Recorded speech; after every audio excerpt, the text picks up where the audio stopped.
No drugs in Surat city અભિયાન અંતર્ગત Umra police station વિસ્તારમાં મેફેડ્રોન ડ્રગના જથ્થા સાથે કુલ કિંમત ₹4,23,900ની મત્તાના મુદ્દામાલ સાથે આરોપીને પકડી પાડી કાયદેસરની કાર્યવાહી કરતી ઉમરા પોલીસ. સુરતના ઉમરા પોલીસ સ્ટેશનના પોલીસ ઇન્સ્પેક્ટર શ્રી એમ.જે. ચૌધરી તથા સેકન્ડ પોલીસ ઇન્સ્પેક્ટર શ્રી ડી.બી. ચાવોડનાઓએ સર્વેલન્સ સ્ટાફના માણસોની ખાનગી બાતમીદારોને એક્ટિવ કરી એનડીપીએસની હકીકત મેળવવા સૂચના આપેલ.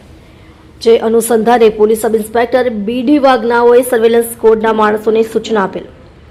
જે આધારે હેડ કોન્સ્ટેબલ ગોવિંદભાઈ ભવાનભાઈ તથા પોલીસ કોન્સ્ટેબલ રાહુલભાઈ ઈશ્વરભાઈ નાઓને તેઓના અંગત બાતમીદાર થકી સંયુક્ત બાતમી હકીકતના આધારે બાતમીવાળી જગ્યા સુરત શહેર ઉમરા આદર્શ સોસાયટી મામાદેવ મંદિરની ગલીમાં જાહેરમાં રેડ કરી આરોપી જીતુર્ફે ગોલ્ડન ગણેશ 60 નાને મેફેડ્રોન ડ્રગ્સનું ચોખ્ખું વજન 9.84 ગ્રામની કિંમત ₹98,400 તથા મોબાઈલ ફોન અંગે કિંમત ₹25,000 તથા એક હાથ રૂમાલ તથા ડિજિટલ ઇલેક્ટ્રિક વજન કાંટો જેની કિંમત ₹500 તથા હ્યુન્ડાઈ વેરના કાર વ્હાઇટ કલરની કાર જેનો રજિસ્ટ્રેશન નંબર GJ05JA 3492 જેની કિંમત ₹3 લાખ મળી કુલ કિંમત ₹4,23,900 ની મત્તાનો મુદ્દામાલ સાથે આરોપી જીતુ ઉર્ફે ગોલ્ડન ગણેશ 60 ઉંમર વર્ષ 22 ધંધો બેકાર રહે બિલ્ડિંગ નંબર E801